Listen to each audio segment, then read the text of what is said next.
ರಾಜ್ಯದಲ್ಲಿ ನಿಲ್ಲದ power sharing ಹೇಳಿಕೆ. ಮುಖ್ಯಮಂತ್ರಿ ಬದಲಾವಣೆಯ ಕೂಗು ದಿನೇ ದಿನೇ ಜೋರಾಗ್ತಾನೆ ಇದೆ. ಸಿದ್ದರಾಮಯ್ಯ 5 ವರ್ಷ ಸಿಎಂ ಅಂತ ಹೇಳಿರುವಂತಹ ಮುಖ್ಯಮಂತ್ರಿ ಬಣ.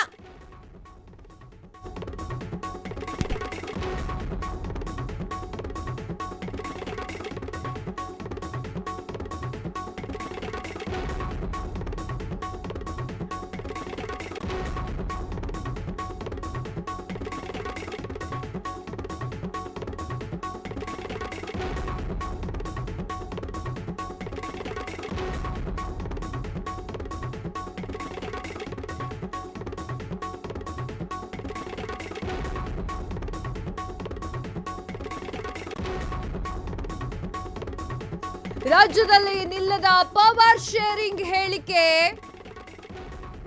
ಮುಖ್ಯಮಂತ್ರಿ ಬದಲಾವಣೆಯ ಕೂಗು ದಿನೇ ದಿನೇ ಜೋರಾಗ್ತಾನೆ ಇದೆ. ಸಿದ್ದರಾಮಯ್ಯ 5 ವರ್ಷ ಸಿಎಂ ಅಂತ ಹೇಳಿರುವಂತಹ ಮುಖ್ಯಮಂತ್ರಿ ಬಣ. ಡಿಕೆ ಶಿವಕುಮಾರ್ ಪರವಾಗೂ ಕೂಡ ಬ್ಯಾಟಿಂಗ್ ಬೀಸ್ತಾ ಇದ್ದಾರೆ. ಡಿಕೆ ಸಿಎಂ ಆಗ್ತಾರೆ ಅಂತ ಹೇಳಿ ಡಿಕೆ ಶಿವಕುಮಾರ್ ಬಣ ಹೇಳ್ತಾ ಇದೆ.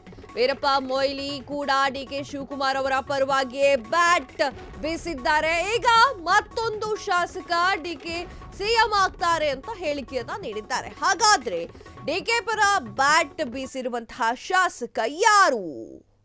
ಎಸ್, ಕೂರ್ಚೆ ಯಾರಿಗೆ ಅನ್ನುವಂಥದ್ದು ಈಗ ತಲೆ ಬಿಸಿ ಆಗಿಬಿಟ್ಟಿದೆ. ಡಿಕೆ ಶಿವಕುಮಾರ್ ಅವರ ಬಣ ಡಿಕೆ ಶಿವಕುಮಾರ್ ಅವರು ಸಿಎಂ ಆಗಬೇಕು ಅಂತಾರೆ. ಸಿದ್ದರಾಮಯ್ಯ ಬಣ ಸಿದ್ದರಾಮಯ್ಯ ಅವರು ಸಿಎಂ ಆಗಬೇಕು ಅಂತಾರೆ. ಡಿಸೆಂಬರ್ ಒಳಗೆ ಡಿಕೆ ಶಿವಕುಮಾರ್ ಸಿಎಂ ಆಗ್ತಾರೆ, ಬೇಕಾದ್ರೆ ನಾನು ರಕ್ತದಲ್ಲಿ ಬರೆದು ಕೊಡ್ತೀನಿ. ಕೈ ಶಾಸಕನ ಹೇಳಿಕೆಗೆ ರಾಜಕೀಯದಲ್ಲಿ ಸಂಚಲನ ಮೂಡಿದೆ. ಡಿಕೆ ಪರ ಬ್ಯಾಟ್ ಬೀಸಿದ ಶಾಸಕ ಬಸವರಾಜ್ ಶಿವಗಂಗಾ ಮುಂದಿನ 7 ವರ್ಷ ಡಿಕೆ ಶಿವಕುಮಾರ್ ಸಿಎಂ ಆಗ್ತಾರೆ. ಪಕ್ಷಕ್ಕಾಗಿ ಡಿಕೆ ಶಿವಕುಮಾರ್ ಸಾಕಷ್ಟು ದುಡಿದಿದ್ದಾರೆ. 80 ಶಾಸಕರು ಗೆಲ್ಲಲು ಡಿಕೆ ಶಿವಕುಮಾರ್ ಪಾತ್ರ ಇದೆ. ದಾವಣಗೆರೆಯಲ್ಲಿ ಬಸವರಾಜ್ ಶಿವಗಂಗಾ ಹೇಳಿಕೆಯನ್ನ ನೀಡಿದ್ದಾರೆ. ಎಸ್, ಇದು ಬೇಕಾಗಿತ್ತು. ಯಾಕಂತಂದ್ರೆ ಡಿಕೆ ಶಿವಕುಮಾರ್ ಅವರು ಹಸ್ತ ಬಿಟ್ಟು ಕಮಲದ ಕಡೆ ಹೋಗ್ತಾರೆ ಅಂತ ಸುದ್ದಿಗಳು ಬರ್ತಾ ಇತ್ತು. ಹಾಗೆ ಅಮಿತ್ ಶಾ ಅವರನ್ನು ಕೂಡ ಇವರು ಮೀಟ್ ಮಾಡಿದ್ದಾರೆ ಎನ್ನುವಂತಹ ಸುದ್ದಿಗಳು ಕೂಡ ಬರ್ತಾ ಇತ್ತು. ಈ ಕಮಲಕ್ಕೆ ಸೇರ್ತಾರೋ ಸೇರಲ್ವೋ ಅನ್ನುವಂಥ ಗೊಂದಲದ ಮಧ್ಯೆ ಶಿವಗಂಗಾ ಅವರು ಹೇಳಿರುವಂತಹ ಈ ಹೇಳಿಕೆ ರಾಜಕೀಯದಲ್ಲಿ ಸಂಚಲನವನ್ನ ಮೂಡಿಸಿದೆ. ಇನ್ನೂ ಕೂಡ ಮುಗಿದಿಲ್ಲ. ಕೂರ್ಚಿ ನಂಗೆ ನಿಂಗೆ ನಂಗೆ ನಿಂಗೆ ಅನ್ನುವಂಥದ್ದು.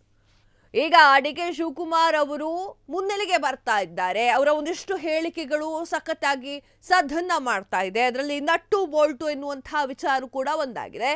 ಸಿನಿಮಾ ರಂಗಕ್ಕೆ ನಟ್ಟು ಬೋಲ್ಟು ಎನ್ನುವಂತಹ ಪದವನ್ನ ಬಳಕೆ ಮಾಡಬಾರ್ದು ಅಂತ ಒಂದಿಷ್ಟು ಜನ ಹೇಳಿದ್ರೆ, ಒಂದಿಷ್ಟು ಜನ ನಿಮ್ಮ ಪರವಾಗಿ ನಿಂತಿದ್ದೀವಿ ಅಂತ ಹೇಳ್ತಾರೆ.